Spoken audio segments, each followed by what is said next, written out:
Hello everyone. Adab, Namaskar, Sat Sri Akal. Hope you all would be fit and fine. But I'm not. I'm completely disturbed today. Today I'm not here to motivate you or to describe you any success strategy. I'm just here to express myself and share my thoughts with you all guys. आज मैं हमारे society के एक गंदे reality के बारे में discuss करने जा रहा हूँ, जिसे कहीं ना कहीं आप लोग भी रिलेट कर पाओगे। हमारे शरीर में हाथ, पैर, कान, नाक जैसे बहुत सारे ऑर्गन्स हैं। कभी हमें कहीं चोट लग जाती है, कुछ इंजरीज हो जाती है, या फिर सर्दी, बुखार कुछ भी होता है तो हम बहुत सीरियस हो जाते हैं। और हमसे ज़्यादा सीरियस तो हमारे पेरेंट्स हो जाते हैं। हमारे फ्रेंड्स, रिलेटिव वो भी फिक्र करते हैं हमारे हेल्थ को लेकर। हमें डॉक्टर के पास ले जाते हैं, सभी दुआ करते हैं कि हम जल्द से जल्द ठीक हो जाएं। और होता भी ऐसा ही है, हम ठीक भी हो जाते हैं। अब ये सारी बातों के पीछे मेरा पॉइंट ये है कि एक छोटी सी बुखार होने पर हम सब इतना सीरियस हो जाते हैं। तब जब हमारे मानसिक या मेंटल हेल्थ में कुछ प्रॉब्लम होता है तब कोई सीरियस क्यों नहीं होता है? अब प्रॉब्लम यह है कि हमें पता ही नहीं है कि ये मेंटल हेल्थ है क्या।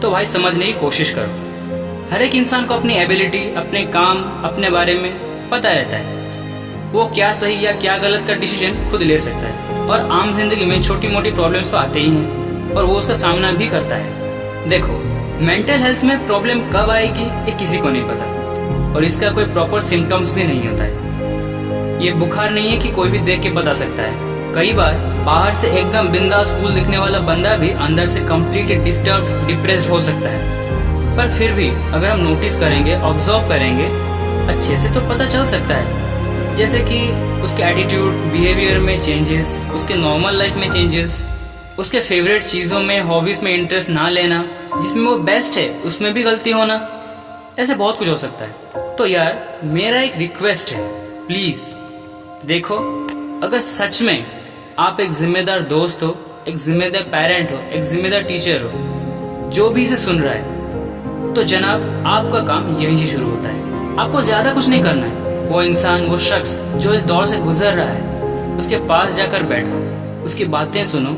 उसके साथ जितना हो सके टाइम स्पेंड करो। हाँ, इस दौरान वो चिढ़ेगा, वो डांट भी सकता है, वो अनाप शनाप बोल भी सकता है, पर आपको थोड़ा सा पेशेंस होकर उससे डील करना होगा। और कृपा करके जज मत करना। आज के जनरेशन में जज होने का डर बहुत होता है, और आधे लोग जज होने के डर में कुछ बोलते ही नहीं और खुद को चेंज करने में लग जाते हैं। भाई साहब, मानो या ना मानो, इस जज होने की प्रक्रिया से हम भी डरते हैं, और इस जजमेंटल दुनिया को बनाने में थोड़ा बहुत हाथ हमारा भी लगा है। जब कोई मानसिक रूप से ठीक नहीं होता है, वो सबसे ज्यादा अपनों का साथ चाहता है, अपने पेरेंट्स, अपने फ्रेंड्स, इन सब की साथ चाहता है। पर अगर हम हमारे आसपास सोसाइटी को देखें तो सच तो यही है। अगर कोई सामने से आके बोलता है कि मैं ठीक नहीं हूँ दिमागी तौर पे, तो लोग उसे पागल कहने लगते हैं, उसका मजाक बना लेते हैं, या फिर दुखी आत्मा जैसे शब्द बोलते हैं। जब ऐसे कुछ बोलते हैं तब वो बंदा और भी ज्यादा नर्वस हो जाता है। वो सब कुछ चीजों को सीरियस ही लेने लग जाता है, बात बात पे चिढ़ जाता है, किसी भी टॉपिक पे बहुत ज्यादा सोचने लगता है। वो सोचता है कि मुझे तो कोई भी नहीं समझता, और इस चक्कर में जो इंसान उसे समझता है उसे भी वो गलत समझने लगता है।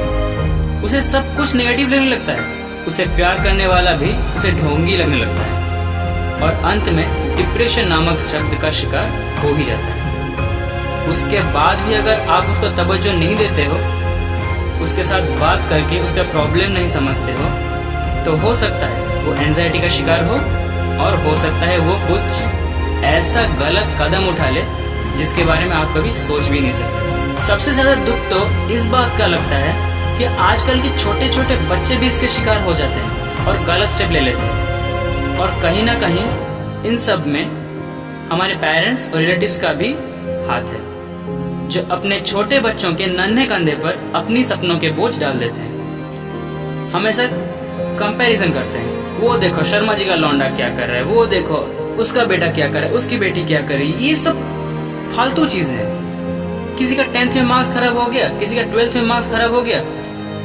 उसको घर में इतने ताने सुनने पड़ते हैं। एक तो रिजल्ट खराब के वजह से वो बंदा इतना अपसेट है, ऊपर से फैमिली, रिलेटिव इतना सप्रेस कर देते हैं कि वो गलत कदम ले ही लेता है। और यार 10th 12th लाइफ का एंड नहीं है। आजकल के माँ बाप ये चीज क्यों नहीं समझते? किसी बेचारी को सिंगिंग में इंटरेस्ट है, उसे बोलते हैं कि इसमें क्या मिलेगा, तुझे तो डॉक्टर बनना है। अरे उसे नहीं बनना है डॉक्टर, उसे नहीं आती बायोलॉजी, उसे इंटरेस्ट नहीं है मेडिकल में। आज अगर लता मंगेशकर के पापा ने उन्हें सिंगिंग छोड़ के डॉक्टर के लिए बोला होता तो आज वो लेजेंड नहीं बनती। अगर सचिन को गाना गाने को कहते तो आज वो क्रिकेट के गॉड नहीं होते, द गॉड ऑफ क्रिकेट नहीं होते वो। अरे हर किसी को अपने सपनों को सजाने दो ना। और अगर वो फेल होता है अपने लाइफ के किसी भी स्टेज पे, as a friend, as a parent, आप उसको सपोर्ट करो आगे बढ़ने के लिए, ना कि उसे ताना मार के उसे और भी डिप्रेस्ड कर दो। अरे यार कोई समझाओ यार इन लोगों को। अरे यार किसी को तो बदलना होगा इस सोसाइटी को। चलो मैं बदलूंगा। ये सोच अगर सबके दिमाग में आ जाए तो कभी भी और कहीं भी डिप्रेशन में सुसाइड नहीं करेगा कोई, किसी मासूम की जान नहीं जाएगी। अगर हम थोड़ी सी केयर, लव, अफेक्शन देते हैं, उसको समझते हैं, उसको समझने की कोशिश भी करते हैं, थोड़ा सा प्यार, लव, अफेक्शन से आपका कुछ कम नहीं हो जाएगा। और हाँ, तुम लोग जो भी अब किसी भी मेंटल डिप्रेशन या डिस्टर्बेंस से गुजर रहे हो, याद रखो suicide is not the solution. You can single handedly achieve everything in your life. Keep believing yourself. अगर एग्जाम्पल लेना है तो गूगल पे जाओ, यूट्यूब पे जाओ, सर्च करो स्टीव जॉब्स या इलॉन मस्क की लाइफ स्टोरी, देखो और पढ़ो, सीखो उनसे। They had everything in their life, but unfortunately they became zero. They came to the road, but they proved themselves. They again started from the scrap, from the zero, and rest is history. Always remember, तुम्हें तब तक कोई नहीं हरा सकता जब तक तुम खुद से ना हार जाओ, और तुम इतने कमजोर नहीं हो जो खुद से ही हार जाओगे। Life will challenge you, you have to accept it, and you have to prove yourself. Nobody can stop you from achieving your success.